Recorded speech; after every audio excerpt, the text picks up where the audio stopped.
Let's go through the book, The Treasure Principle by Randy Alcorn. I encourage you, if you're doing this as a group, it'll be best if you read these chapters ahead of time and then watch these short summary videos and then take some time for the discussion questions at the end of each video. This is chapter 1, The Buried Treasure. Jim Elliot said, "He is no fool who gives what he cannot keep to gain what he cannot lose." Pretty powerful statement. Jim Elliot was a missionary to Ecuador in the 1950s, and he indeed gave his life for the sake of the people he was trying to reach. The concept of the treasure principle is illustrated well in this parable told by Jesus in Matthew 13:44. He said, "The kingdom of heaven is like a treasure hidden in a field. When a man found it, he hid it again, and then in his joy went and sold all that he had and bought that field." You know that 15% of everything Jesus said relates to money and possessions, more than his teaching on heaven and hell combined. Jesus had a lot to say about money, and I think it's especially fitting for us to learn it and listen to it in America today. The author unpackages Jesus' parable. He says this: "The traveler made short-term sacrifices to obtain a long-term reward. It cost him everything he owned," you might lament. Yes, but it gained him everything that mattered.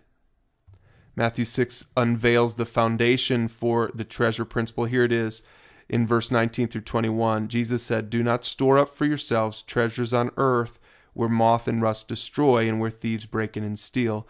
But store up for yourselves treasures in heaven, where moth and rust do not destroy and where thieves do not break in and steal. For where your treasure is, there your heart will be also." Consider what Jesus is saying. Do not store up for yourselves treasures on earth. Why not?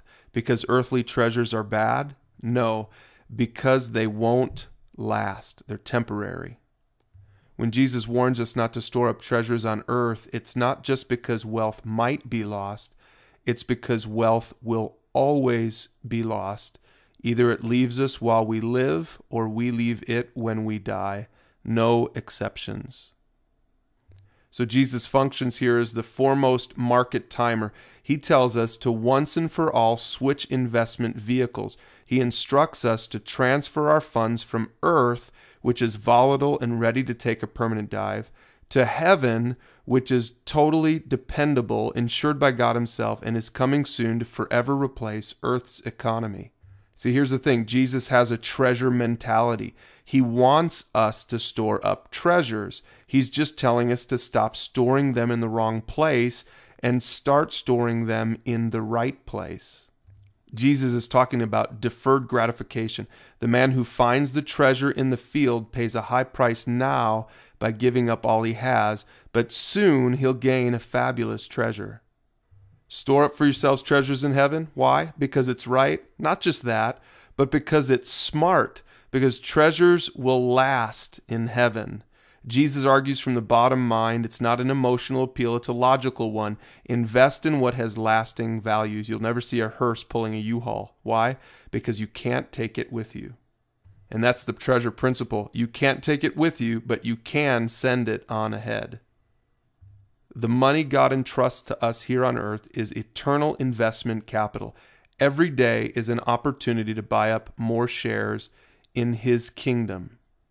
We're going to see this principle in the book as we continue on in the next chapters. But before we go on to the next chapter, I encourage you to pause and discuss some of these questions in your group before you move on.